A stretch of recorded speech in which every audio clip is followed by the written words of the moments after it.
Ladies and gentlemen, welcome to a special edition of, this is a collaboration. We have two Marvel universes coming together. We have Her Lounge podcast, Marisol. Hello, everyone. And of course, we have RPT, Red Pill Tamales. We got DJ producer Big Rob. Hey, everybody. How's it going? And today, special guest all the way via Zoom, Abraham Enriquez. How are you today, sir? Good. Thank you for the invitation, man. Hey, so you were telling us a little bit of background off air, but now we're recording, so go on. Yeah. So I guess we're just doing an informal conversation, right? Yes, so, Sure, of course. So we were talking about the studio that I'm using. I became a contributor to some national media outlets and started doing these pretty much weekly on-air interviews. And so I was just doing it through my iPad, Skype and Zoom accounts through my iPad. And the quality just didn't look or sound too good. So decided to invest in an actual studio. And so here we are. So that's what this gets us. Awesome. So here we are, days after the midterms, and still many, first world country, by the way, United States of America, we still, I guess our process is to where we still kind of don't know. To all the listeners, can you kind of dig into that? Elaborate on our system and why is it and how does that make you? Yeah, absolutely. And so I think you and I, Marisol, I think we can all agree that we're very blessed to live in Texas. And for your listeners who are from Texas, we should be very, very happy about our leadership and how they've handled elections so far, because on election day, we go in and we vote, and on election night, we find out the results, right? Mm-hmm. And so you would assume that is how the rest of the country functions. But as you see in Nevada, which was just called a couple of days ago, but more recently today in Arizona, we're still counting ballots. And so that goes to show you that there is some leadership that isn't always good leadership when it comes to the election process. I think the fact that we are almost a week from election day and Arizona still doesn't know who their governor is going to be, who their attorney general is going to be, who their for a while, they didn't know who their senator was going to be. That is a lot of expectations for the state government to look into. And so I think we should agree that living in Texas, we're very blessed with conservative leadership that puts integrity into election laws. And here's the thing. I think you talk to 10 people about what's going on and what their views are, what's going on in Arizona, and they'll probably give you 10 different viewpoints. And before people start shouting election fraud and things like that, everyone looks to the United States as the prime example of how everything should go, whether it be the economy, whether it be social issues, specifically with election laws. And the fact that there are states within the country that we function sometimes even worse than a third world country with how they do the elections, it gives room to some of these conversations that give people the dissatisfaction to go out and vote. So the more process that we have with people not finding out who their governor, who their local elected leaders are day of election, the less likely they're going to have, the less likely they are to go out next time to go out and vote, because they just lose interest in voting. And you and I know that Hispanics, we're the largest minority voting bloc in the country, right? Meaning in a lot of these areas, a candidate cannot win without the Hispanic vote. However, on the downside, we're the ethnic group that votes the least, right? So that doesn't make sense. How are we this powerful voting bloc, yet we're not getting out and voting in the numbers that we should be getting out? Mm-hmm. And it's because of things like this, because when elections take weeks, sometimes months to count votes and to have a legitimate winner, it doesn't entice Hispanics to go out and vote again. It makes us feel like our voice isn't being heard. So I don't know what your thoughts are on that as well. Well, I wanted to add that not only are we a large voting bloc and we don't vote, for the most part, but what portion of those people vote blue just because Jorge Ramos and Univision? And I don't know if you know about me, but like I was pretty much just kind of Democrat by default, just growing up public schools and stuff up until 8th grade in a big blue city. And just I was more into NWA, not Rush Limbaugh and Sean Hannity and Bill O'Reilly. I was into like Ludacris, 50 Cent, so I grew up in the city, so I just wasn't. I just fell for a lot of the rhetoric, but So as of late, started paying more closer attention and shifted views. But yeah, it's kind of a shame that still like a lot of Latinos and La Raza, not everybody, but a lot are just kind of like, hey, aren't the Democrats the good guys? I mean, how I was up until a couple years ago. And I have a question for you, Abraham, while we're kind of talking about all this. Were you always conservative, or is this something that, or like Chingo and I, where we kind of came to it a little bit later? Well, we were kind of conservative, but we're voting Democrat. Yeah. So I guess the question is, I grew up super conservative in my household. Yeah. To where even my parents voted. so the question is, were you always Republican? Yeah. Were you always Yeah. Yeah, I was, but I think even that question, we need to, even when it comes to Latino voters, we need to even break that down. What does that actually mean? Because you could grow up conservative and still feel like the Democrat Party at that time and age somewhat aligned with some of the values that you were talking about. And I'll get to that. But first, before we even get into that, Marisol, I want to thank you for letting Texas borrow your husband, because what he did on the campaign trail, going out there and campaigning for, I don't want to say Republican candidates. I want to say for patriotic, country-loving, freedom-loving candidates was what Chingo did. And we saw that. I mean, the amount of Hispanics that for the first time came out and voted because they heard what he was saying, because they stopped at one of his, tours, and they realized, wait, maybe this party that I've been voting for a long time maybe doesn't actually resonate with my values. So thank you, both of you, for what you did during the midterm elections. And I think it should encourage everyone else to come out and not advocate for a party, but advocate for values and let the voters figure out which party aligns. And sadly, today's age, there really is only one party that aligns with the values that most Hispanics believe in. But going back to Marisol, what you said about growing up. So I grew up in West Texas, small town called Lubbock, Texas, right? And so everyone is conservative here, right? But what I grew up with is my grandparents immigrated in the 80s, right? At the time, my mom immigrated with them as well, and she was just a few months old.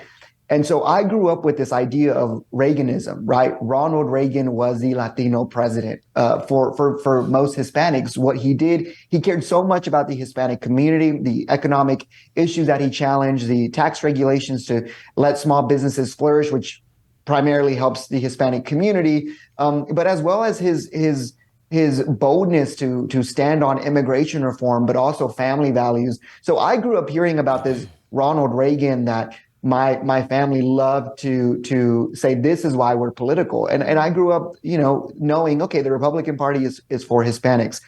It wasn't until I started traveling all across really the country, and more specifically South Texas, where my good friend Mayra Flores was running in a special election back in June. I think we all know the historic wave that she did in flipping a district. Sadly, the outcome that we saw in this midterm election didn't turn her way, but I still think there's some room for her to grow.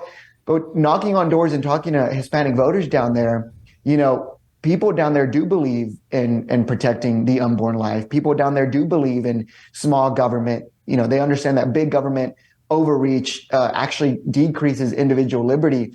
Parents do believe that they should be, understanding what their kids are being taught. And they do believe in border security, right?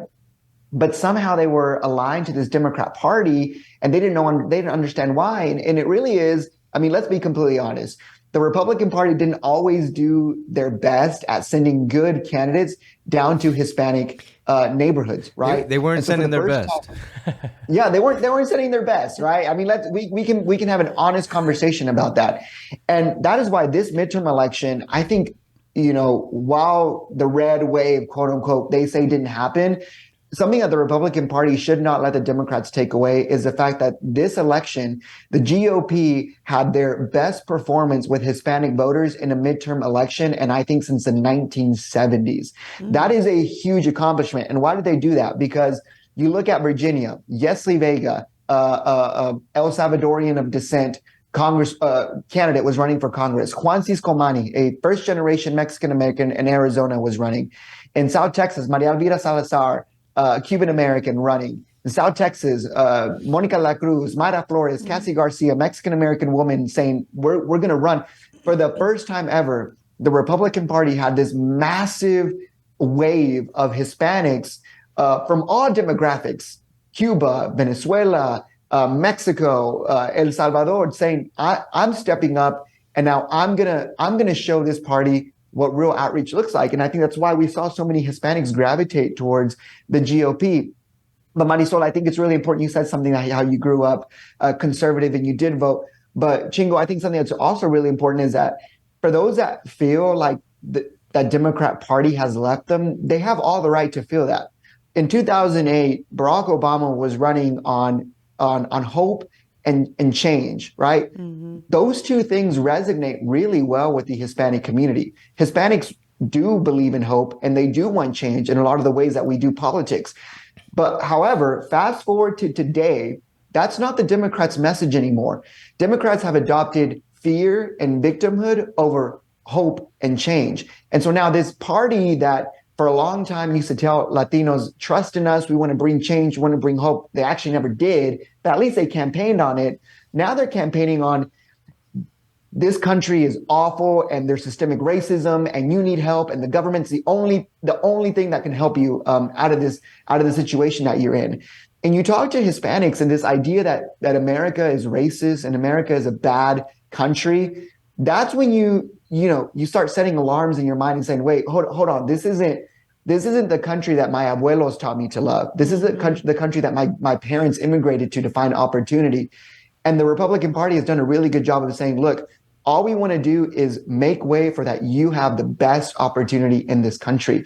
And when 70% of people in this country, Chingo, when 70% of Hispanics in this country believe that America is a good country, they don't resonate and nor they will ever adopt this idea of victimhood and resentment towards country. When Mayra Flores won her special election in June 14th, she ran on a few things: the love of God, the love of family, and the love of country. Al amor a la patria, right? And I think that's something that's so alive in the Hispanic DNA and the makeup of how we vote. Unless they send their kids off to college, then the woke, the Marxism, the anti-American, that's when all those, you could throw a rock in Austin and hit someone that's like, oh, this country's racist, like these big blue cities. One thing I want to touch upon to follow with what you just said is the Dems shifted to the party of like fear and victimhood and victimization. Fear is a powerful persuasion tool. Like basically the Republicans were kind of like, hey, the culture's changing and we know that you guys don't, like some of this cultural stuff. And, we are the ones that are here for like accountability and hard work and opportunity. And meanwhile, the Dems are like, they're going to kill your democracy. And everyone's like, oh my God. It's like, they don't want you to have contraceptives and they don't want these kind of marriages and they don't want this and they don't, all abortions and all this and that. And I don't know, right? There's some people would allege there's malarkey afoot, but like the fact that they use fear, it proved to be somewhat effective. And that's kind of unfortunate that humans are kind of wired that way. Another thing I want to say is it would be nice, it's something that we try to do, but like it'd be nice to see conservative voices and influencers and content creators and producers and just people that tienen amor a la patria to create more music and art and films and things that can help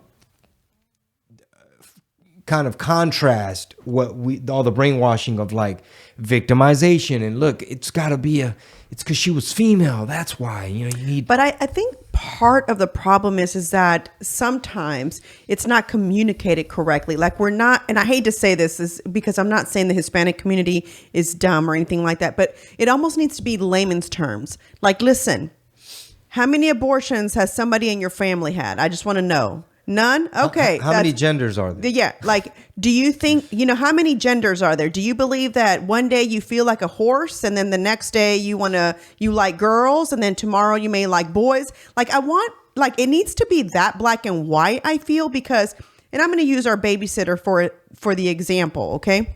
She's from Mexico. Real quick, we want to take time to shout out our sponsors. Shout out to, this is family, bro. These are the homies. Y'all know I still put out singles from time to time. I'm always complaining I don't get in the studio enough. But when I do, and I want to release a hot track to all my listeners on Apple Music, Spotify, I make sure I deal with my people. So South Music Distribution, they handle all the digital. And dude, they deal business to business. They deal with artists, you know, mainly. So it's not even really something that the average listener can really take advantage of per se. However, you can go on there and shop on their website. They got vinyl, some classic titles and special releases and stuff like that. Follow them on Instagram, So South TX. But even though they mainly deal with like global distribution of artists and things like that, they're like, hey, we want to show love to the podcast. We work with you already. We support what you do, support your voice. So we appreciate the love. So South. Make sure you follow them on Instagram, So South TX, and of course hit up the website SoSouth.com. If you're an artist and you need services like marketing, consulting, they do all that too.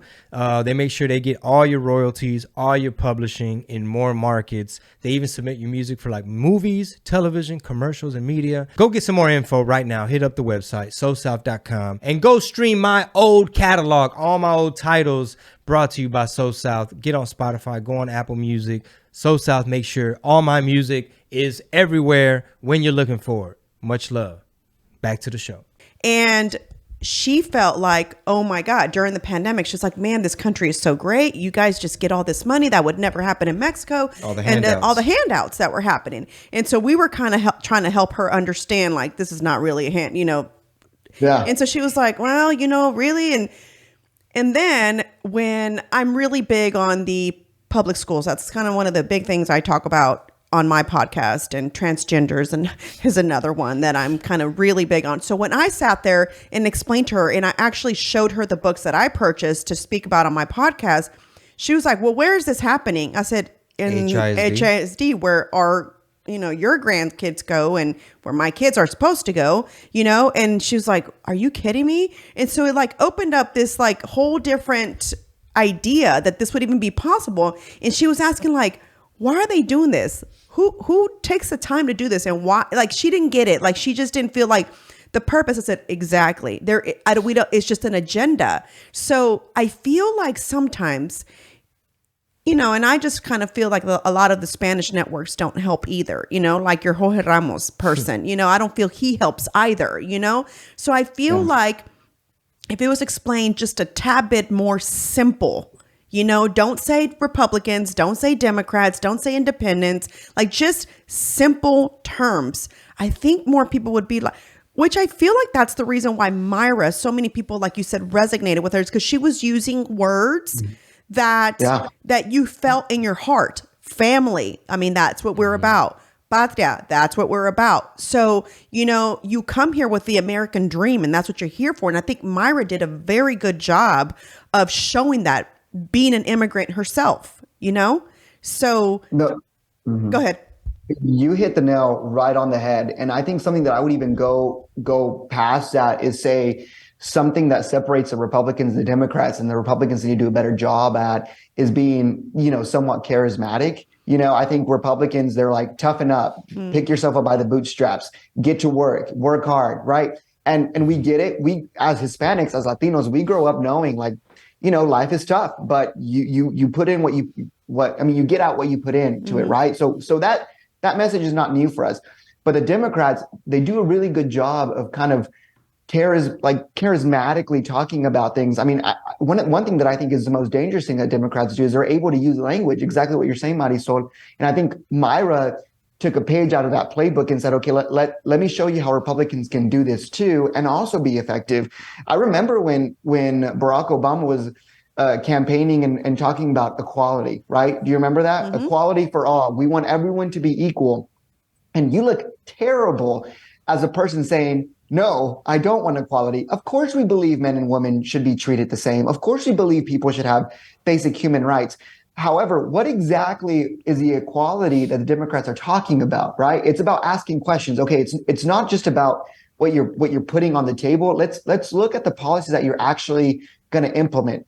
Under the Equality Act, because of that, because the Democrats were able to persuade half the country to let this policy go into an effect, right? And because it got such high approval ratings within their party, fast forward to today, and because the Equality Act was in place, a grown man, can now walk into a women's restroom and not be forced out simply because he says that he claims to identify as a woman, right? We're talking about grown men going into maybe even some girls' locker rooms, right?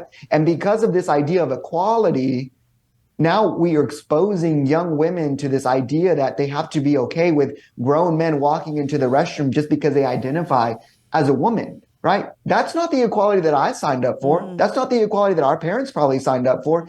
But Democrats are really good at putting this really nice title in front of some really, really bad policies, right? So I think as Republicans and as conservatives, we need to do a better job of saying, of course we believe in equality. What we don't believe is this idea that we're going to expose our young daughters, our young women, to something that might actually cause some harm in their life, right? And this idea of this abortion topic, right? You talk to the majority of Hispanics, and you'll get some different answers on what they believe in women's health and reproductive issues. But something that I think almost every Hispanic that I've spoken to does not agree with taxpayer-funded elective abortion in the third trimester. Yet that is what the Democrats are pushing for, right? We're not talking about saving the life of the women, of the mother. We're not talking about if the baby's endangered. That's not what the Democrats are really pushing for. They're pushing for elective abortion even in the third trimester, and they can't even acknowledge that, right?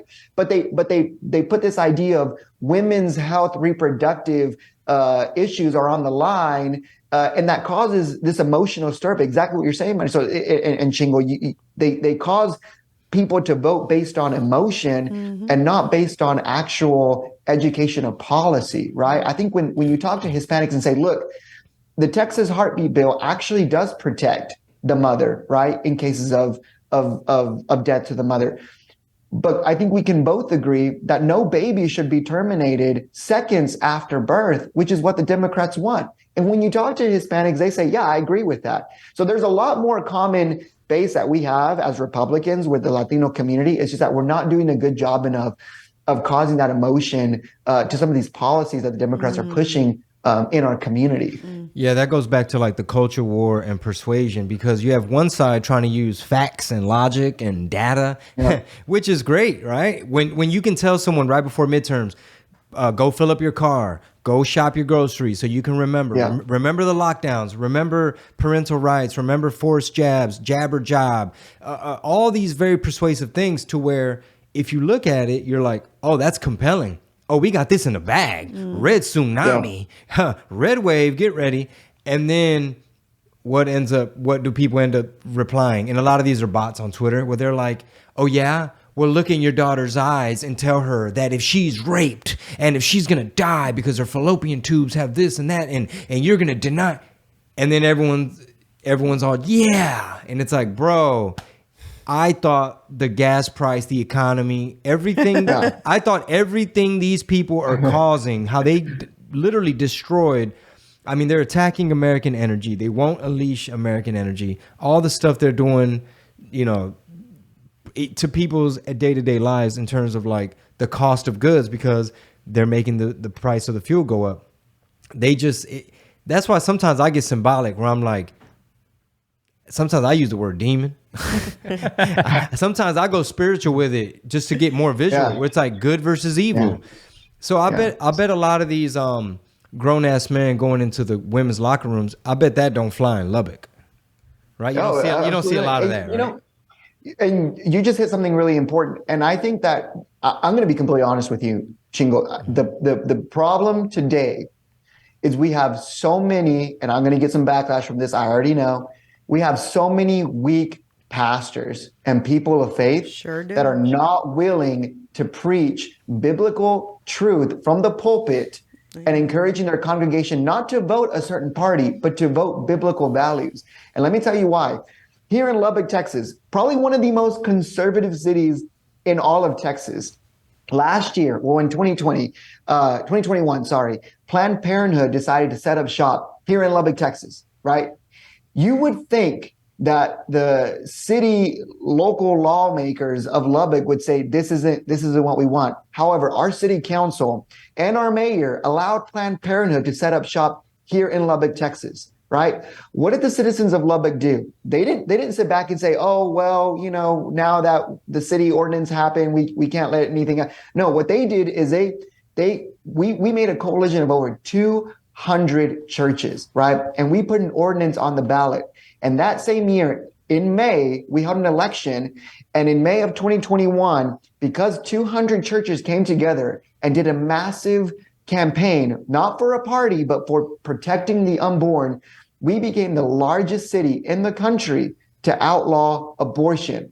And it wasn't because the Republicans came out, it wasn't because the Democrats came out. It was because 200 pastors had the backbone to say, enough is enough. We're not going to let the killing of the unborn happen in our cities. And because of that, we became a city that protects life, right? How many cities in Texas, how many cities across this country are negatively affected by bad policies because the pastors aren't bold enough to say, hey, we should value traditional marriage. Hey, we should value protecting the unborn. Hey, we should value the fact that the government should never tell the church when to open, when to close, when you can sing, when you can't sing. The fact that Governor Newsom from California during the pandemic did a mandate that if you were caught singing in a church, you could be jailed, arrested for singing. That is the most aggressive violation to our First Amendment. And yet somehow pastors were like, well, that's political. We can't get involved. It blows my mind. We would not be in this situation as a country if we had bold pastors who aren't protecting a party but protecting values that lawmakers want to completely dismantle. Right. So I blame it. I blame it on our faith community, quite honestly. Yeah, a lot of these leftists are just godless demons. Exactly, because they simultaneously said you can't be bedside at the hospital, you can't attend funerals, you can't have this many people in your house, you can't be singing in the choir, you can't go to church. And then at the same time, it's like, hey, but they're all protesting shoulder to shoulder, no mask. Yeah, but racism takes priority because that is a thing and there go the leftists with their wordplay and their godlessness. Yeah, and that's what I'm saying. I think they, or like you said as well, Abraham, they do such a great job of using these words. Manipulation. And it's like, oh, the Republican Party is so old fashioned, Yeah. I literally, my heart broke whenever I read when Abbott won here, and the comments on there were, I better go buy up all the Plan B now, and there goes my abortion. And I was like, well, what are you doing? Like, you're just like, okay, I had sex with someone. Oops, I got pregnant. Let me go get an abortion. Like, I mean, that's irresponsible to begin with. You know what I'm saying? And you're a grown adult. You know what you're doing. Especially if you go into bed with someone else as a grown adult, So I just, I saw this meme the other day, and it had nothing to do with abortion, but I follow mom accounts, obviously, because I'm a mom. And it just showed the different stages of a baby in a mother's stomach. And I said, I told Chingo, I said, what would be a great meme to make out of this picture is say, at which stage is it okay to kill the baby?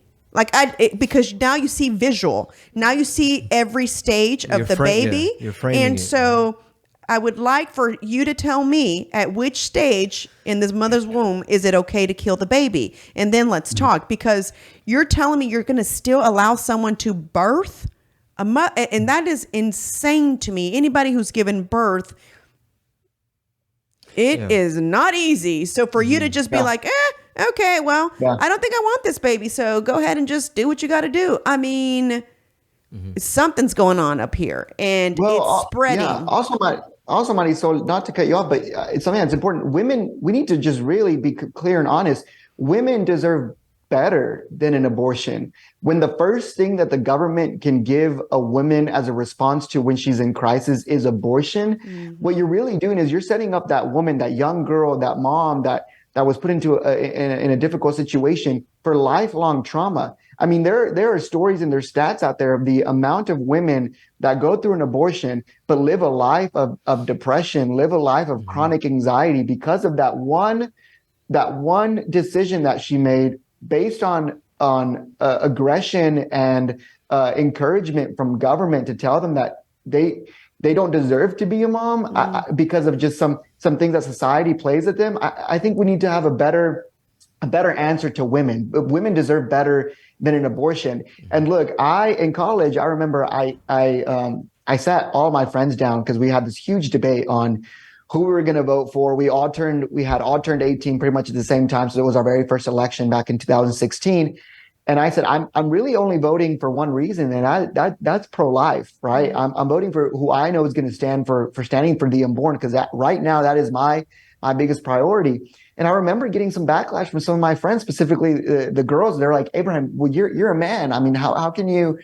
What kind of conversation can you have about what a woman can and can't do? And I pretty much shut down for the rest of the year. I was like, wow, can I have a conversation? I don't know, Chingo, if you probably have I felt this way, like as a man, can I have a conversation in this pro-life of message? And then one day in a conference, we were I was invited to speak, and the issue of abortion came up, and I said, you know what, I'm going to share a story, and it was a story of why I'm pro-life, and it's about a young girl who just was just about to graduate college or high school. Sorry, she's about to graduate high school, and she was put into this very uneasy situation, right, with someone she thought she loved, and she became with child. She became pregnant, and because she was underage, the counselor, recommended her to go to this clinic to do a checkup.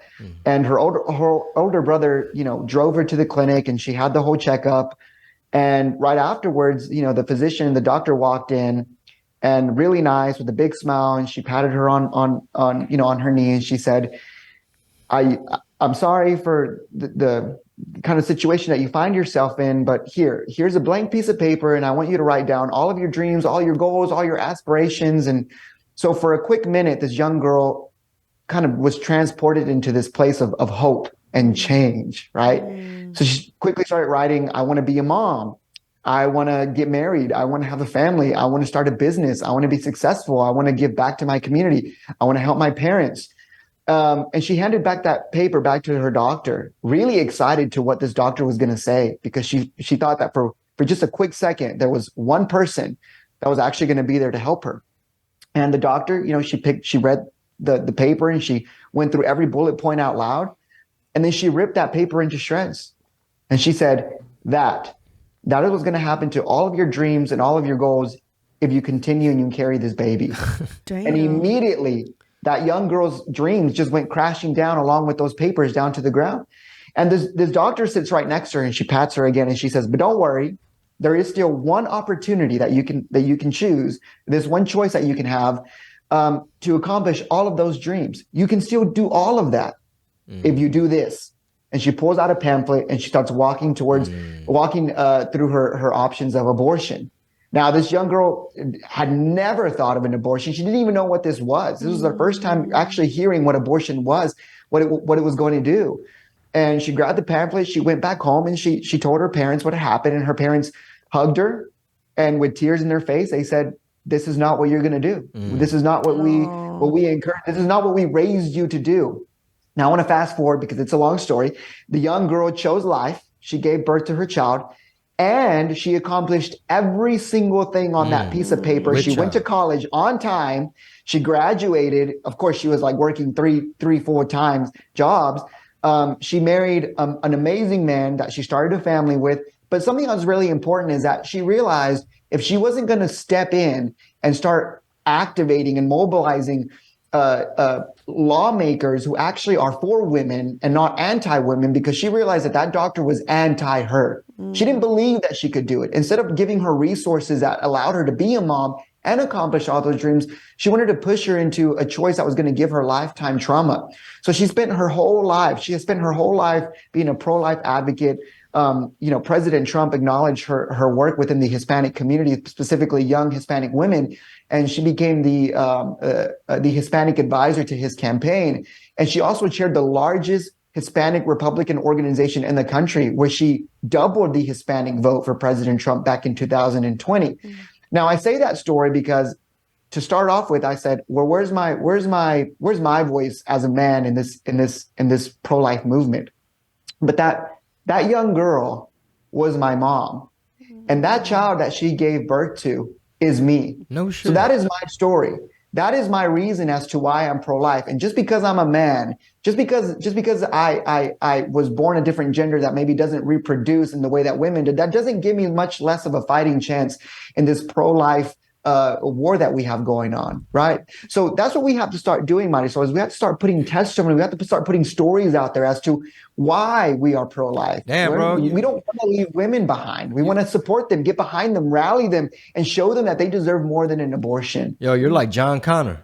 What a great story. That was a really good story. Your mama's Sarah Connor.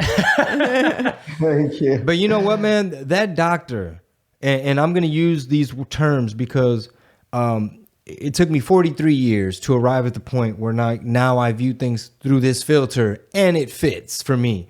That doctor was like a manipulative demon, basically, right? You can look at all the story, your life and your mother's story as like spiritual warfare. What they were doing, the way they were attacking women's psyche, it's like spiritual warfare. It's definitely like a demonic force to manipulate that way. And I'm born and raised in Houston, Texas, Harris County. All I know is big city, and I'm used to like, oh, there's graffiti, and of course there's going to be some smog and pollution, and you can't see the stars at night, and you know, and some of the stuff you see in the rap videos, it's like, oh, you know, it makes sense because you know that's the ethos, that's the aura. But now I look at it like, I kind of get disgusted. I love Houston. Don't get me wrong. There's like some great stuff about Houston, but it's a little disgusting to know that Planned Parenthood has their biggest location is right here in Houston, Texas. Where you grew up. Yeah, headquarters. Literally down the street from where I grew up. Yeah. And when you just look at the amount of like negativity and despair and obviously a lot of this stuff stems from poverty and drugs, when you see like prostitution and the pimping and like the broken souls. And I'm gonna go back to that language of like broken spirits, and you see some of these druggies and criminals and some of the murderers, it's like they're possessed demons. And now when I look at some of these rap videos on YouTube where they're flashing guns and this and that, and they're showing all, and they're saying crazy stuff, and it's like, bro, how many rappers die all the time? It's like, oh no, R.I.P. And then everybody goes and continues to rap about the same stuff. Remember the video in front of Planned Parenthood a couple months ago? Yeah, it went viral. The lady was saying, I got murder on my mind. Yeah. Well, here's the other thing, though, and I think the problem is that, again, the other party has done a very good job of making women think that we have to include everybody in this whole female group. We're the feminists now, you know, and I have a big problem with that. I am very offended at the fact that, you know, you're going to tell me I have to accept. Listen, I will respect you and call you Sarah, Susan, whatever it is you want to be called. But at the end of the day, you do not remotely, even for a little bit, know what it's like to be a woman, even if you take hormones. I don't care what it is. I saw this video the other day, and it was the perfect video that I've ever seen. It's like a man will never know what a woman goes through if she has ovarian cancer, if she gets breast cancer, you know, the different things that women deal with, hormone issues, you know what I'm saying? Women who can't have babies, you know, infertility, all those things are things that emotionally a woman goes through, and a man will never know. No matter what hormones you take, no matter what you chop off, you'll never know what it's like to be a true woman. So ain't number two genders is what she's trying to say. Yeah. So, you know, you could get dressed up, you could be made up. Whatever you want to do. My problem with women right now is you silly goose. Like how can you even allow a man to come into our world? You're saying it's okay for them to compete with us, while for so long women fought for being able to have women's sports. You know, for so long women wanted to be recognized, and now you're letting a man come into the woman's. I'm so confused as to what it is that you want, women. Like you're totally doing and accepting the total opposite of what so many women fought for so many years, you know? And I can't get it. That was my biggest issue. Like, and it's like, listen, I'll call you what you want, but you're not me, and you're never going to be a woman. I don't care what. And then I hate when people say, well, what about women who can't have babies? That's like a man or when a man can have a baby. No, sir. So you cannot. Let me ask you this. Would you argue that it's mostly godless women who go along with this charade? I mean, they have to be. I know. I don't really even think that. I don't think you have to be godless. I just think you've lost your sense. Or they go to a woke church. I think you've just lost your sense of what like being a feminist is, because now there's radical feminist, there's like there's extreme, but then they forgot what being a woman is, to where it's like, well, I don't want anybody to think that I'm a bad person because you think they forgot biology 101? No backbone. 100%. Just no backbone. Yeah, it's just like you just allowed someone to parents pay so much money. Yeah, it's kind of hypocritical, Marisol. Don't you think that the women who are out there shouting the loudest, like down with the patriarchy and the patriarchy is the reason why women are behind, and yet those same women are the ones that are allowing men to take over their sports, to take over their pageants, to take over womenhood, right? Silly goose. So it's like it's kind of hypocritical. Like either you're for women or you're not. You can't shout down with the patriarchy and let men come in and just completely rerun and overturn everything that is womanhood. That's very hypocritical, right? I think our founding mothers that paved so much room for women's rights, for voting rights, they're probably rolling in their graves right now, knowing that just a week ago a man won a Miss USA beauty pageant. Like, a man. Where did we get to that? And, right? and women applauding them, and then the women in the back smiling in the picture. I'm like, I can't even accept the fact that y'all are smiling. Y'all should be pissed. They're all misled youth. They're misled youth, though. They're all teenagers. But they should be mad. I want to tie it back in. Go ahead.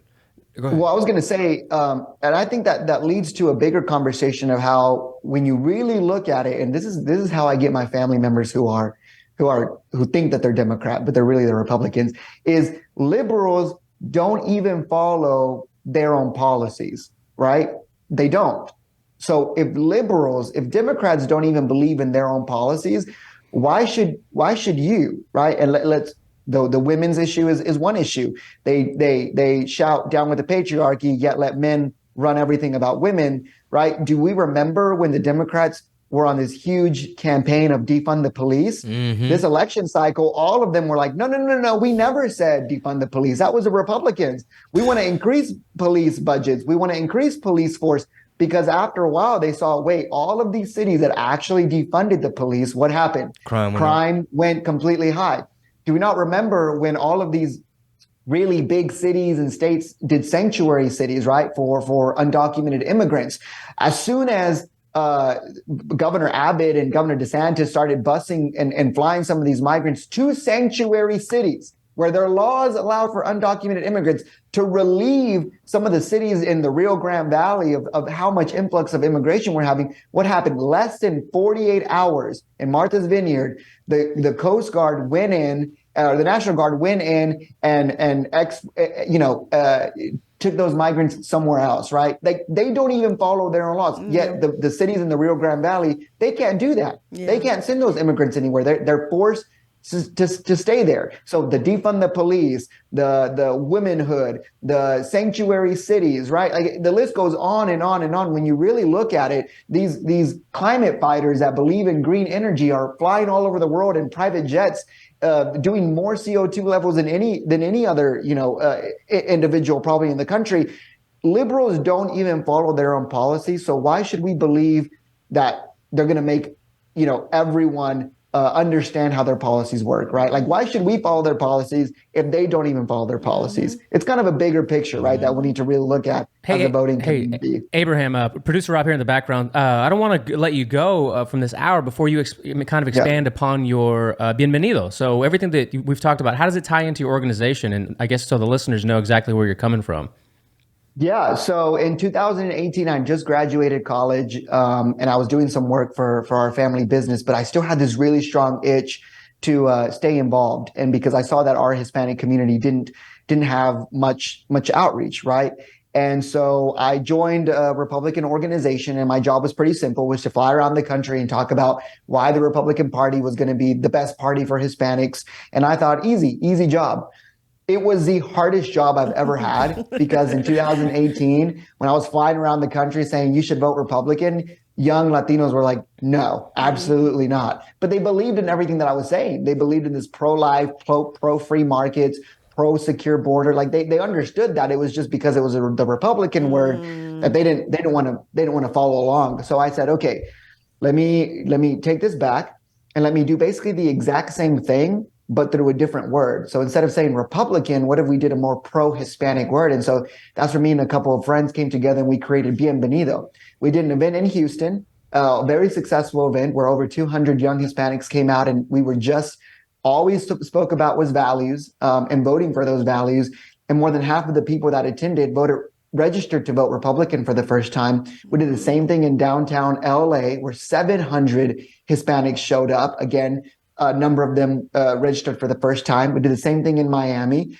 And we just grew. That's how we grow. As an organization, we've grown to be an organization that puts values before party, right? And so that's all we want to do. We want to go, we want to expose the principles of limited government, principles of free markets, principles of self-independence to young Hispanics. And we feel like once they know what's at hand, once they know the real issues, well, they decide pretty wisely on which candidates defend those values over the other. And in less than 3 years, our outreach in primarily Arizona, Texas, and Florida, we've seen just how influential we've been. Look, Florida, I have some stats here that I think we should all be proud of. In Florida, we saw that huge red wave happen, but let's not forget about Arizona, how 47% of the state's Hispanic voting is for a 10-point improvement of how the Democrats did in the last midterm elections. Here in Texas, which I think we should be really, really happy, Texas District 15, Monica de la Cruz flipped a historic blue district, which she won, and she made a 93% Hispanic Hidalgo County by 5 points, meaning she won outright 93, but she gave 5 points to the Republican Party. And Texas District 28, Cassie Garcia turned out the best performance ever for a Republican Congress candidate in Texas District 28. And then, of course, we saw Mayra Flores with the redistricting. Obviously, the outcome didn't look right, didn't look what we wanted to. However, she cut the Democrats' advantage point for a Biden plus 16 district to less than that. I think it's at about like an 8 or 7 now. So I think we should be very, very proud of our efforts. So if anyone wants to join in our community of Bienvenido, they can go to www.bienvenido.us or follow any of our social media accounts at bienvenido.us, and we'll be happy to let them join. Well, keep up the great work. I saw you were featured on the MSNBC piece as well with La Hija de Jorge Ramos, right? Yeah, which I think that I had a really, really good conversation with Paola. I think she's really nice. And I want to thank her and the mainstream media that are giving conservative Hispanics a shot at going out there and saying, this is why I'm Hispanic. But something that I learned through that docuseries is we have a generation, Chingo, that, and Marisol, that are so thirsty and they're so hungry for reason and for truth. And they're running to politics for that food, right? They're running to politics to fulfill that satisfaction without realizing that that's the wrong thing. I mean, politics is never going to give you that satisfaction or that gift of fulfillment. You have to stand on something moral and something right in order for you to fulfill yourself. And I think as leaders and as people with influence like yourself, Chingo and Marisol, it's important to teach this next generation of voting, of a voting generation, like, hey, politics and a party, they're never going to give you satisfaction. You have to figure out what your values are first in order for you to really stand on something bold, right? Young people vote a certain way, not because they know that's the right thing for them to do or that the candidates are doing something good. It's because those candidates are making their sin a lot more comfortable, right? So when candidates who are pushing for this far extreme values and policies, it's not because the voters actually believe that those things are right. It's because those candidates are making them feel good about the things that they're doing that ultimately equal bad actions, right? And we're not saying this in a judgmental way.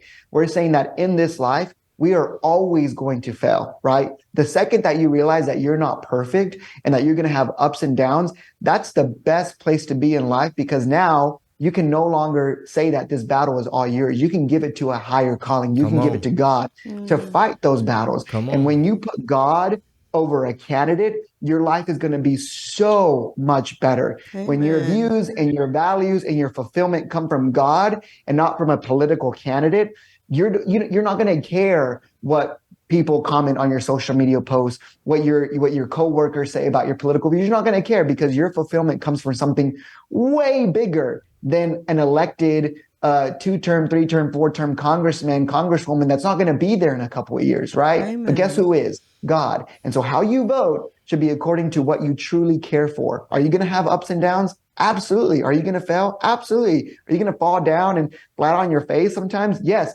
That doesn't mean that you're a bad person and an imperfect person. That means you're an imperfect person who have found perfect salvation in Christ. Put that in Christ and not in a candidate, and your whole life is going to be a whole lot better. I promise you. Somebody give this a round of applause right now for this. You pretty much encapsulated everything I was trying to say, and you're absolutely right. There is a hunger for order and structure and truth, and based in reality. Meanwhile, the demonic forces out there are packaging virtue signaling and scientism.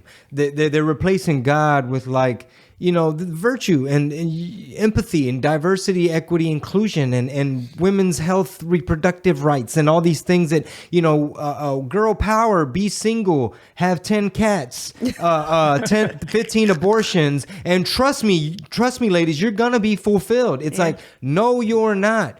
And I've arrived at the point where like I was saying earlier, Harris County and some of this stuff and some of this just big city sin, right? And I don't want to sound like I'm trying to preach at people, but I'm hungering. I have a thirst for I want to be in a county, in an area where people kind of are on the same page in terms of, hey man, we ain't with all this crazy, like you said, they're finding comfort in their sin. Mm-hmm. That's Harris County. And I'm kind of opposite of that. I feel like I want to be there because I feel that I can hopefully help influence other women that I maybe meet at my daughter's swim class, or maybe, when I'm waiting for her at ballet or whatever it is. You have conversations with people, and then I feel like, okay, this is my opportunity. We need to talk about this because, the best way to get to your children is through the schools, right? But if you have a community of mothers or parents that come together, guess what? That's not going to happen. And unfortunately, they go first for who? The city kids, And so then I sometimes feel like a hypocrite because my child doesn't go to public school, but I would like to be able to. It's too dangerous. To help in the public school system, where I come in and it's like, let me go fight for these other single mothers, who work 3-4 jobs and can't make it to the school meetings, can't make it to the PTA meetings or whatever it is, to fight against whatever they're not for, And so I feel like that's how I would prefer to participate. And then when I feel like I've done enough community work, then I'll peace out, and then I'll be like, okay, if you didn't get it by now, I don't know what to tell you. Education is such an important thing, specifically in big cities like where you're at in Houston, and I think we should be fighting to allow kids to be kids in their school. Exactly. Kids shouldn't have to worry about the dangers of being exposed to drugs or violent actions or being scared of being taught something that might go against their family tradition. So the fight is there. I want to be selfish, and I want to say both of you pick up and come up to Lubbock, where you would be so widely accepted. But honestly, Chingo, what your wife is doing, what Marisol is saying, is so true. We have to go to the areas that make us uncomfortable. We have to go to the areas that stretch us a little bit in order for us to save the generation of the next of the next youth that are coming up, right? In order for them to have a fighting chance at being okay in this world, we have to stick in it, right? Mm-hmm. And I know we're short for time, but before we go, I actually have a question for both of you. Mm-hmm. In Texas, 1 out of every 5 voters is Hispanic. In Arizona and Nevada, Hispanics are 1/5 of the electorate, right? I said at the beginning of the show, I'll say it again, and I'll continue to say it. Candidates, they cannot win without the Hispanic vote. Chingo and Marisol, what made you guys say enough is enough? We're going to step in and we're actually going to go in and campaign with some of these candidates that are Republican. Chingo, I think with overnight, you became one of the biggest surrogates for a candidate. And I think it's only going to get bigger from there. I think people should want Chingo to endorse them. I think people should want Chingo to join them on the campaign trail. But that comes with a little bit of exclusivity. How do you manage to say, okay, yes, this candidate I want to help. These are the values that I want to support. But more importantly, what made you say, okay, I'm going to go out and I'm going to expose myself as a conservative? How did you, as a couple, how did you guys come up with that decision? Do you want to answer that? Well, I mean, obviously, little by little, I started to understand how the battlefield was being played. I saw the media manipulation, the hoaxing, the taking stuff out of context. They were painting all Republicans as Nazis and the Hitler this, and they're a fascist cult, and their main leader, the orange one, he wants to deport blah, blah, blah, blah, whatever. Well, little by little, I started to realize, wait a minute, this is all like, this is the party that's closing the businesses, locking everybody down. I saw the chaos, disorder, and destruction, during the summer of love. Meanwhile, they get on TV and gaslight you. And really, a lot of people who kind of prejudge me and they think they're mind readers, they're just like, oh, you're a hypocrite. You did a 180. Whatever happened to all they can't deport us all stuff. And you made your career off of La Raza. And all of a sudden you're a bootlicker. You want to be white so bad. You're a coconut, race trader, yada, yada, yada. Well, I've always prided myself in just being honest and transparent and standing on something, and it would have been phony to go on and to continue to promote something that I knew was a road to destruction. Just when I started being presented with new information as to what's really happening at the border, like in terms of fentanyl and trafficking of women and kids and what happens. And then Monica took us on a tour. Monica de la Cruz took us on it. Yeah. And that was...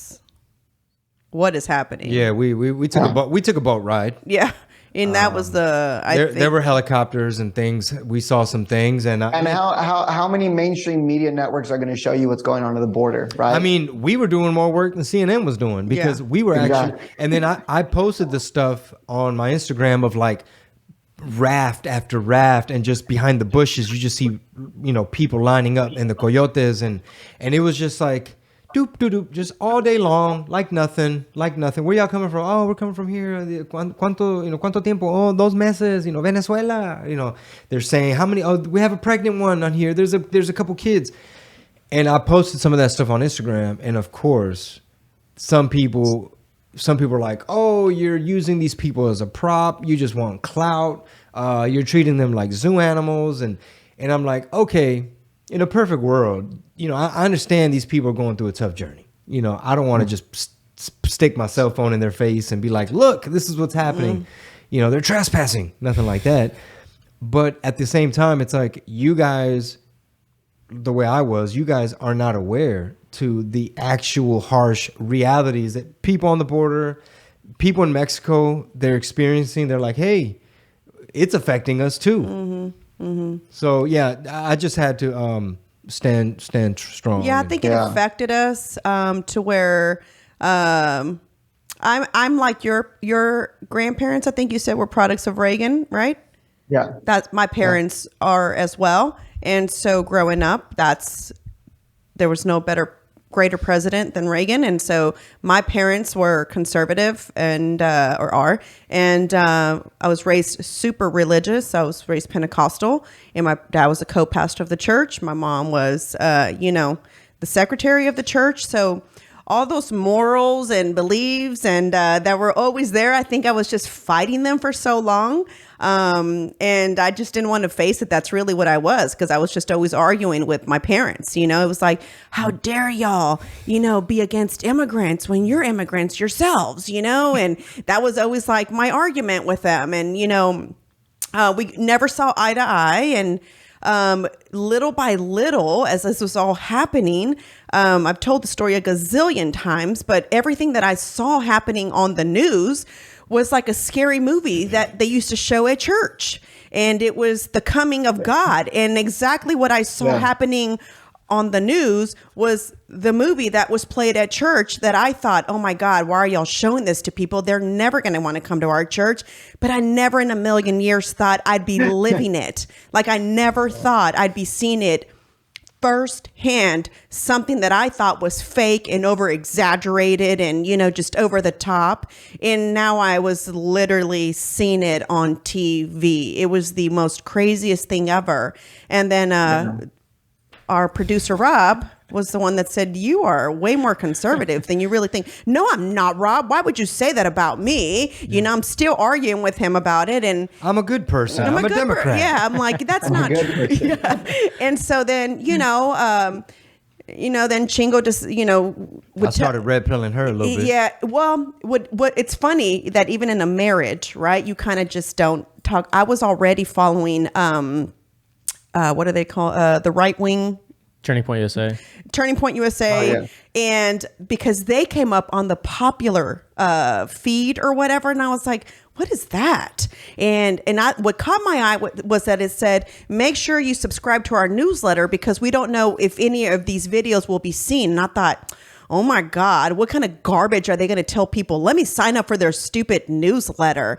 And then I would be reading all these things in the newsletter, and I was like, what's happening? And then Chingo came to me. He's like, did you know that? And I'm like, yeah, I actually was reading this newsletter, but we weren't communicating yet about like what our like process, because we were processing everything, to be honest with you, because this affected us work wise really bad. You know what I'm saying? To this day. And still to this day, you know, you know, where, you know, in Odessa, when you performed there, we had some people calling in asking to cancel the show. You're not allowed here, way, you know, basically. And we got a lot of that for a little while, you know, and so we're gonna, you know, cancel you, and you know, we're gonna call this place and make sure you and no one else ever gets to perform here again, you know. And that's when I started to see, I said, this is the kind of fight we're about to have. And it's then, like, all of a sudden the inclusive left is and so I was just like, this is not, you know, and like I said, I grew up Pentecostal. I believe in God. So I said, oh yeah. So see, there's somebody higher than you. So I just can't, I let it affect me for a little bit. And I was just kind of like, oh my God, how much more of this is going to continue to happen? Onslaught of bots. It was just continuous and continuous, and all these DMs, to the point where I just started having fun with it. And when people like, you know, would say, I can't believe this and I'm unfollowing you, I would say, thank you so much for following me for as long as you did. I hope that you come back one day. And then, you know, it was like that. And then I just started having fun with it. I just had to let it go, you know, because I wasn't going to let someone make me feel different or make me feel bad because, you know, this is not, I don't agree with you. Because you don't believe in 86 genders. Yeah, I don't believe in 86 genders. I don't, you know, think that it's okay for men to be in, I mean, I have 3 girls, 3. I can't imagine this man walking in with his stuff hanging in a dressing room, and now my daughter is going to have to accept that. I don't think so. You know what I'm saying? That's not something. Because equality, because Democrats want equality, we have to accept that. No, it's devastating. So I grew up Pentecostal as well. I consider myself. Yeah. So I know that world very well, and I think it prepares you a little bit because I don't know, maybe I thought it was just my grandparents, but hearing your church experience, it's like it teaches you these like real world issues that are at hand. So right off the bat, you're kind of like God over government, no matter what. Like that's what that faith teaches you. Oh, but I didn't know that. Going based on what you're saying, Marisol, is I consider us the lucky ones that kind of were exposed to conservative principles very early on. Can you imagine how many Hispanic voters are out there that don't even know the true difference? They truly believe what the Democrats say about how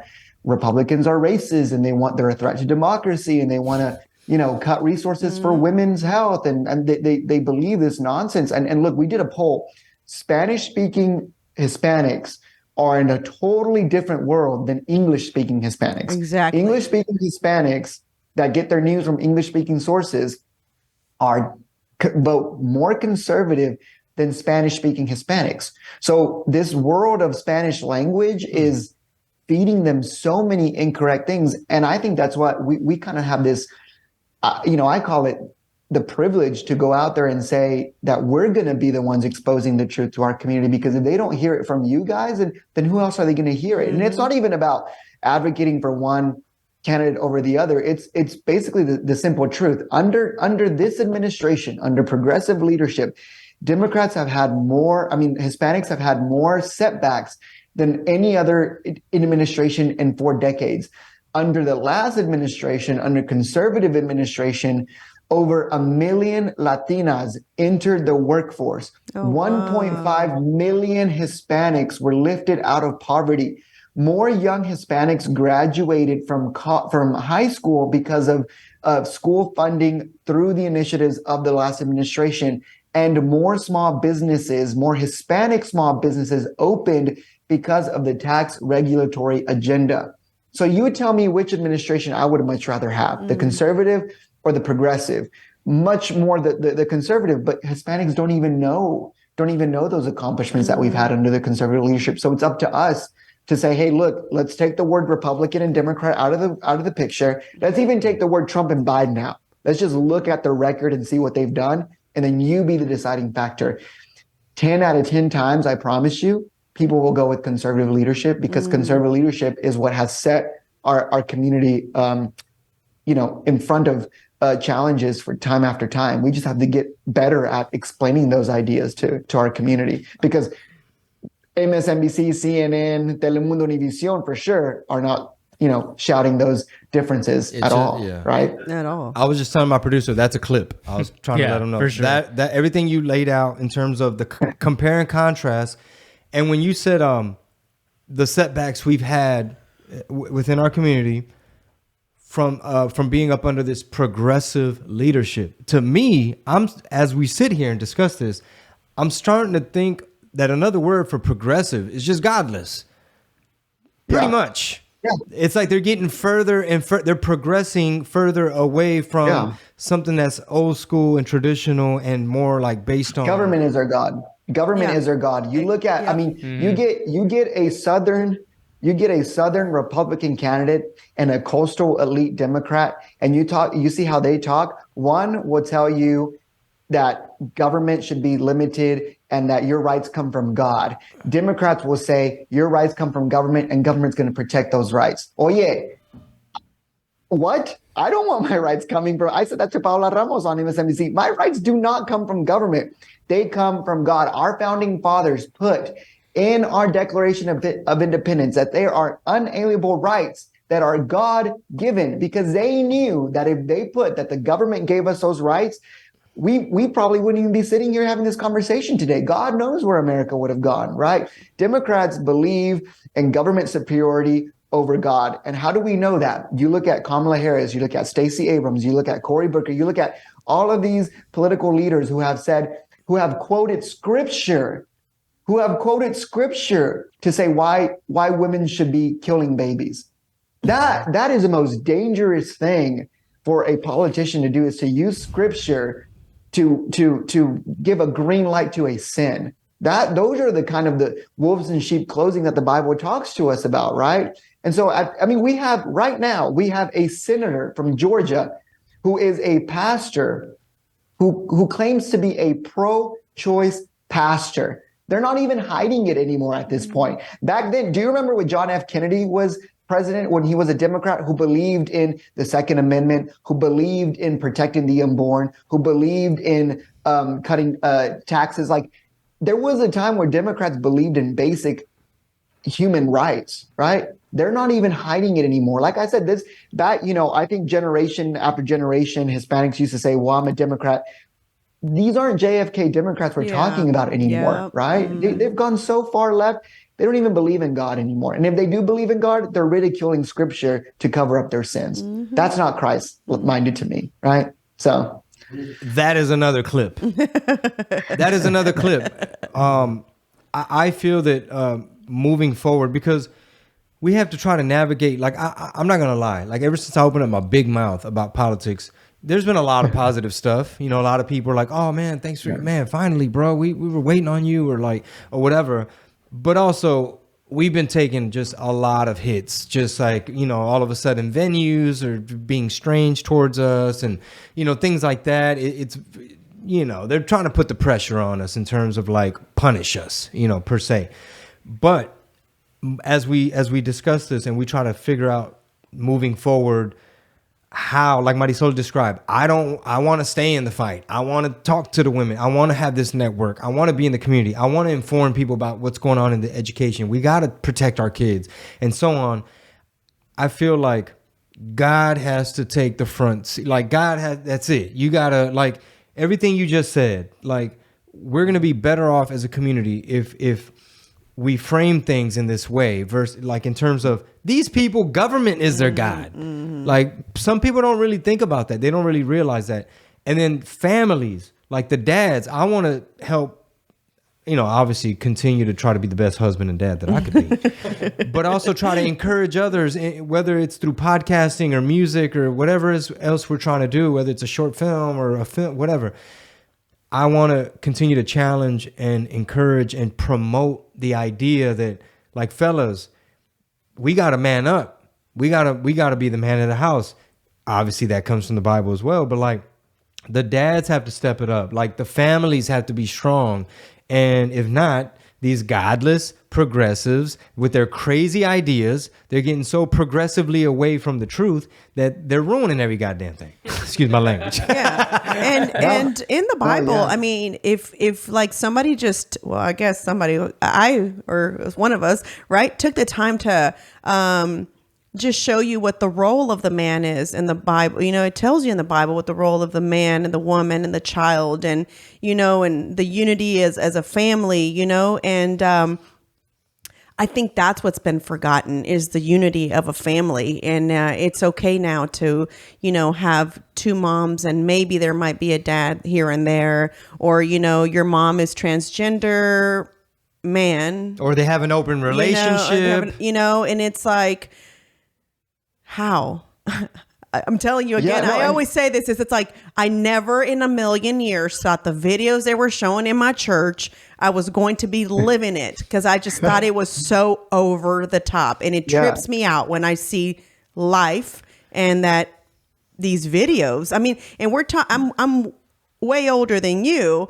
And so my videos came in a big projector. So we're talking about old school, where they used to put a whole thing on there and it would flash. And I used to be sitting there at church next to my dad, just thinking, all right, Dad, well, I guess I have to agree with what you're saying, too much fire and brimstone. This is too much. Like, I felt it was too much. If you didn't grow up in it, I felt always like it was too much for people, you know, unless you were raised in it, then you'd understand, you know? And so for me, it was always like, okay, so if we're having a campaña or a retreat, a church retreat, and you have new people there, and the first thing they would do was bring out this video, I used to always be like, well, there goes the chances of that person ever wanting to accept God as their savior. I was they're getting like, the projector. You just, yeah, exactly. You're getting the projector. How are we supposed to save souls? Y'all over here scaring souls. But you know what, sir, man, you have really. Sorry about that. I'm sorry. Go ahead. No, he's asking what you said. Oh yeah, no, I was gonna say, brother, that like really props to you. You have a great way of encapsulating and putting into words everything that's kind of been floating around in my head. And we're blessed enough to be mature enough and wise enough to understand that our daughters, we have to, I'm going to use the word drag, right? But they like going to church, but like, we have to drag them to church. Like, we have to be consistent. We have to keep them in that environment. We have to, it's like, the way I look at it is like, the more you fill your house and their lives and their brains with this good positive structure, you're leaving less room for the woke rhetoric and the ideology and the progressive and you don't need no man, girl, and all this cosmopolitan, just a bunch of backwards stuff that makes no sense that they're bullying them to believe in. Yeah. And, going back to what Marisol was talking about a little bit about, or what you were talking about, Chingo, actually about being a man. And we talked a little bit earlier about how the left really wanted to dismantle everything about women. We don't talk nearly enough about what they're trying to do to men, right? This idea that government's going to provide for you, it's taken away from the pride of our work. My grandpa, my dad, they taught me to honor the sweat that comes from your brow, right? Like your hard work is your pride. Like you provide for your family, and government wants to get complete rid of that, right? A man is supposed to be confident. A man is supposed to lead his family. A man is supposed to be able to guide his family to the right directions. Nowadays, if you say things like that to the left, that's like toxic masculinity, which is like a complete attack on Mexican culture, right? Mexican culture teaches you to be this macho man that is gonna protect your family. It's gonna, provide for your family, and that is a direct attack on Hispanic culture. I mean, if Hispanics are still looking at one reason why to not move to the left, it's because they hate your dad, they hate your abuelo, they hate your tío, they hate your brother, right? Because they're men. They do not want the men in your life to be men. So if that's the only reason, because we love family, Hispanics love their family. If there's one reason why you should reject the left's idea and rhetoric, is because they, as a left, they hate the men in your life. They do not want to see those strong men be strong. They don't want to see those men provide for you. They want you to be dependent on the government and not the men in your life. And our culture, our Hispanic culture, specifically the Mexican American culture, and really every Latin culture, teaches men to grow up and to defend and to provide. And today the left hates that. The left knows that's the only thing that's standing in their way from completely dismantling the family nucleus is Hispanic men. Honestly, it's what's left. It is what is left from completely overtake of family values. So if Hispanic men do not stand up and fight the way our parents and our grandparents taught us to fight, I think everyone in the Hispanic lineage has someone that fought in the American Revolution or the Battle of the Alamo. Like we were taught to pick up arms and to fight. This is our fight. It might not be a physical fight. It's a cultural fight, right? So you and I, Chingo, we need to realize that men need to prepare for this culture fight, because we are the only thing that is standing in the way of the left completely dismantling family homes across this country. Hispanic men are. And I truly believe that. And we will put on the full armor of God. You know what I'm saying? That's full why, armor. Hey, brother, that's why I do jujitsu. That's why I watch Yellowstone. but We're hey, gonna need it. hey, dude, thank you so much for your time. Thank you for what you do. That last thing you just spit right now, that's a clip. That needs to go viral. The fellas need to wake up. We need to man up. And again, thank you for just like putting into words like all this stuff that's just been like, I don't know how to put into words. How I saw you was on the MSNBC thing, and I was like, who is this person? How come I haven't seen him? I'm like literally I'm trying to find you on Instagram. I'm like, man, I can't find him. Why can I find him? I went there, and then I finally asked my podcast assistant. I said, hey, can you please do me a favor? I found this person, see if they'd be willing to come on. I said, because man, do more Hispanics need to hear him speak. And I'm so glad that you're out there doing the work that you're doing and involving God in everything that you're doing, because I think that's most important, like we said. So thank you so much. Well, thank you both for the invitation. I hope it won't be the last one. For sure. I hope you two can get plugged into Bienvenido. There's so many young Hispanics I know would love to see you both. And listen, I find it, I've gotten the privilege to meet some amazing people in my life, but I always find it such a joy to meet a couple like yourself I can get inspiration from, right? I think more young Hispanics should look towards couples that, maybe aren't perfect. No marriage is perfect, but radiant. They have radiant joy in their life. And I can see that with you too. So thank you so much. It's been such an honor and a pleasure with both of you. God bless, brother. Thanks, brother. Bye. Thank you. Thank you so much. Yeah.